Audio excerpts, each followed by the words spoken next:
Bonjour et bienvenue sur la chaîne Et si on parlait psychologie? Alors aujourd'hui, on va parler de la thérapie de groupe. Qu'est-ce que c'est? À quoi ça sert? Qu'est-ce que ça apporte? Eh bien donc c'est une forme de psychothérapie où on a plusieurs participants. On va bien sûr se réunir pour travailler une problématique qui est, commune. Ça va être la même chose finalement qui touche chaque individu, même si la problématique reste personnelle. Elle permet, du fait d'avoir cette dynamique de groupe, de partager des expériences et d'apprendre, de ceux qui rencontrent les mêmes difficultés, leur approche, leur vision, leur ressenti. Il y a bien sûr, plusieurs approches thérapeutiques, heu, pour ce type de thérapie, d'accord? Comme celle individuelle en cabinet, en groupe aussi, en fonction des problématiques abordées, du sujet qui va être, travaillé, on va adapter la thérapie de la même manière. Donc moi, je fais le choix d'en mettre 2. Il y en a d'autres bien sûr, mais c'est 2 avec lesquels je travaille assez souvent. On a le groupe de soutien, peut-être que ça vous parle ce terme. C'est plutôt pour des personnes qui sont confrontées donc à des problèmes similaires. Ça peut être la dépendance, l'addiction, le deuil, le harcèlement, le divorce. On va être plus dans soutenir le rôle, des victimes, par exemple, ou voire même, des personnes qui ont été déviants à un moment donné, ou les personnes qui sont dans la dépendance, elles ont un vrai mal-être et donc elles ont besoin de soutien pour pouvoir aller mieux et guérir. Bien entendu, selon la problématique, on n'oublie pas que parfois l'aide médicamenteuse est nécessaire, soit par un médecin, soit par le psychiatre. Ensuite, il y a des groupes plutôt TCC, donc vous avez bien compris, moi, ma méthode TCC, je l'emploie dès qu'il est possible de l'employer. Et c'est vrai qu'on l'a vu, hein, sur d'autres vidéos, les TCC, on va être sur les pensées automatiques, donc des grandes souffrances. Ça peut être aussi, lié aux émotions, bien entendu. Donc les groupes de TCC, on va être sur l'identification et et les modifications des comportements qui posent problème. Donc notamment quand on est sur les phobies bloquantes. Alors voici quelques éléments clés de la thérapie. C'est des sessions de groupe, souvent composées entre 6 et 12 personnes. Par contre, ça doit être assez régulier de se retrouver et c'est toujours le même groupe qui est figé. Le cadre est conçu pour favoriser l'écoute et surtout le respect mutuel. On est là avec bienveillance, on est là, on a tous les mêmes problématiques, les mêmes souffrances, donc c'est un lieu qui reste sain. Il est encadré par le professionnel, donc il n'y a pas de dérive. Chacun va pouvoir ainsi s'exprimer librement, sans se sentir jugé, critiqué, observé, puisque chacun partage la même souffrance. Ça crée un sentiment de ne pas être seul face à ses difficultés et puis d'être compris donc sans jugement, puisque chacun vit la même chose.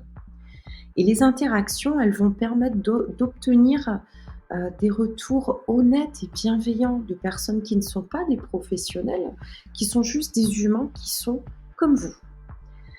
Donc, le comportement, on va le prendre en compte en fait, c'est-à-dire que le fait qu'on ait des conseils ou, qu'une personne vous dit: «Beh, j'ai essayé ça, ça fonctionne» ou «J'ai vécu ça et je me sens très mal», fait que ça réconforte aussi chaque participant. Donc les participants peuvent observer comment les autres donc surmontent leurs défis et adoptent des nouvelles façons de faire face aux problèmes. Ça va inspirer des solutions que jusqu'à présent, on n'avait pas eu, d'idées pour engager une action, pour surmonter une situation. La thérapie est un espace de pratique où on développe des compétences de communication. Je vous invite à regarder la vidéo sur la communication positive. On la travaille en séance. Comment on s'exprime, comment on reçoit une information. Il y a la communication verbale et il y a la une communication non verbale qui est importante. Donc on va apprendre à gérer des conflits, et bien sûr la résolution de problèmes. On va permettre la libération émotionnelle et je pense que c'est l'un des points clés, puisqu'on va rompre l'isolement avec ces thérapies. Heu, on va aider à se sentir plus léger et à se comprendre soi-même. La thérapie de groupe, elle est bénéfique en particulier pour des personnes qui ont des difficultés d'ordre relationnel, des traumatismes, des troubles anxieux, des phobies, bien d'autres encore de sujets. L'expérience collective, elle permet de renforcer un sentiment d'appartenance. Heu, l'appartenance à un groupe de pairs, c'est indispensable. Vous vous souvenez peut-être, j'avais mis une slide avec les besoins fondamentaux, ça en fait partie. Donc quand on se sent seul, exclu, l'idée du groupe est une bonne alternative pour briser l'isolement. D'accord? On va offrir des perspectives très enrichissantes. Les outils qu'on va apporter en séance, elles vont être, très importantes pour la gestion des difficultés futures. Il y a celles abordées et il y a les autres. Alors, on détaille les personnes concernées. Donc, la gestion des dépendances, donc il y a l'addiction à l'alcool, à la drogue, au tabac et au jeu aussi.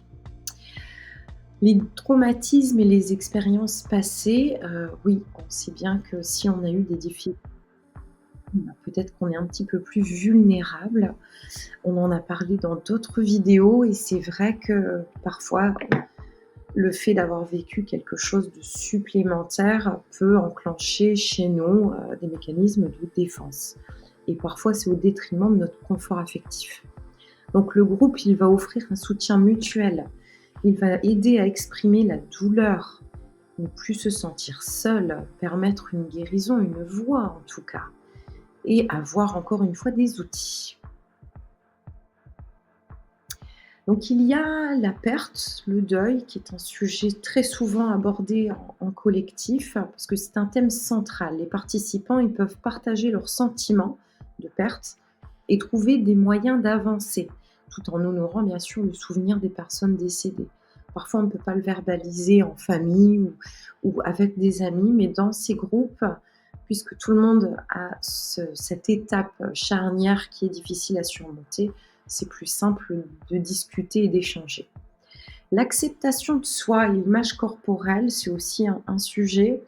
On a les troubles alimentaires, bien sûr, et puis bon, bah, le problème d'image corporelle, parce qu'il faut apprendre à s'accepter soi-même et on va travailler sur l'image, heu, qui est franchement un thème, très récurrent et pas que les femmes, ça touche, beaucoup de personnes, hommes, femmes. Énormément les ados qui sont en recherche d'identité forcément, donc voilà les critères, les standards de beauté, leur propre perception, tout ça est à travailler en groupe et la pression sociale, bien sûr, est un frein énorme, est un poids aussi, pour l'esprit. Le harcèlement, bien sûr, pour des personnes qui ont été victimes principalement, que ce soit dans le cadre scolaire, professionnel, familial ou des relations juste personnelles. On va arriver à surmonter, ce sentiment de honte qui peut naître, peut-être que vous vous reconnaissez et que d'autres ne comprennent pas ce sentiment que vous avez, il est légitime. On se sent coupable, on se sent isolé, on se sent seul et on a honte.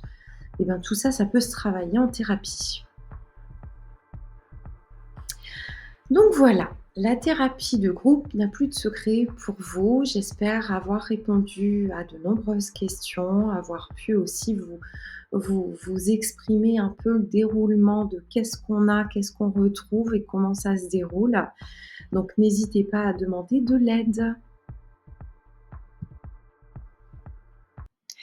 Et voilà, la vidéo est terminée. Je vous remercie, d'avoir partagé ce moment avec moi. J'espère que le sujet abordé de cette semaine vous a plu, qu'il a aussi répondu à certaines de vos questions. Vous pouvez me retrouver sur psychologue .net. N'hésitez pas à vous abonner à la chaîne et à activer la petite cloche de notification pour que vous ne manquiez pas chaque nouveau contenu.